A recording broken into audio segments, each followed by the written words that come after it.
Good morning, learners. I hope you are keeping safe.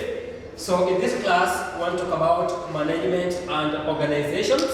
So the first thing we are required to know the meaning of management.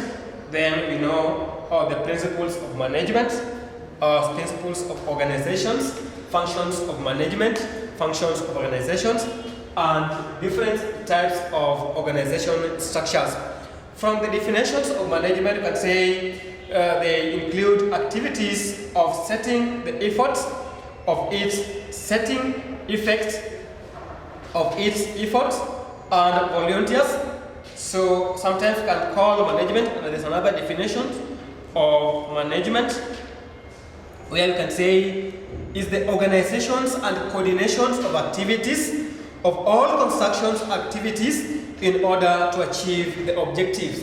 So you are defined, or you are told to define or to give the meaning of management. Say it's the organizations and coordination of activities in order to achieve the defined objectives. So the following are the principles of management. Sometimes you can be told to explain the principles of management. So he stated the 14 management principles. One, we have the unity of command. What was FIOL meaning when say the unity of command? This means that each employee should be focused to only one supervisor. It means that it's only one supervisor that any employee should be able to be answerable to him. Not that every person is asking the employee, do this. Before the employee does this, another supervisor come to him and tells him, this is what you are supposed to be doing. Before he completes doing what he's doing, another person will come. At the end of the day, this employee will not achieve what he or she was supposed to be doing. Another type of principles of management, we have equity, and say there must be fair discipline and order for us to enhance the employee's commitment. The third principles of management, we can have the division of work. I'm saying here you divide the work into specialized tasks and assign responsibilities depending on the specializations.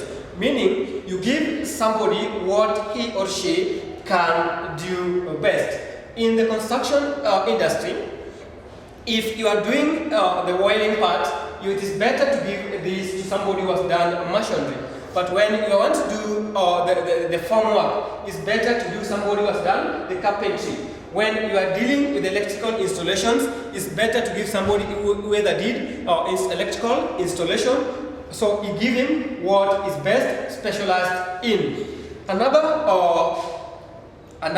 principles of management is say authority, and say always delegate authority alongside responsibility. So once you are given the responsibility, this person given the responsibility should be able to have authority over the people whom is assigned to. Then we have the principles of reunionizations, and say that now any employee's efforts must be appreciated. If your employee does a lot of job, he works as an extra hour, you are required as an employer to be appreciating his efforts. Maybe you find that your employee will wake up in the morning, starts working before the normal working hours.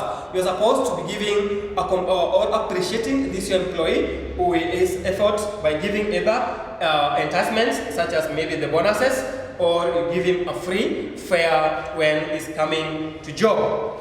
Another principle is order, and say that jobs and materials should they're supposed to be given, or the person in authority should be able to order the people below him. Meaning that if you are the boss, should be able to control, manage the people that you are assigned towards in. Then another one, we have the unity of directions, and say the employees should be focused on achieving what they are supposed to be told. Meaning, if you are told to, at the end of the day, you are required to able to construct a 200 meter square of wall, then you as employee should be able to focus your efforts by reaching what you have been told by the employer at the end of the day. Then we can talk about functions of management.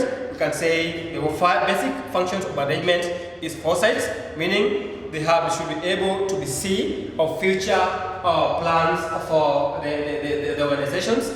They should be able to be working towards the future end of the organization. When we have to control, they should be able to control the workers or control anything that they are given to manage. Then we can have the commands. They should be able to command any other person that is under him. In our next class, we'll talk about the organizations, their principles, and different types of organization structure. Thank you.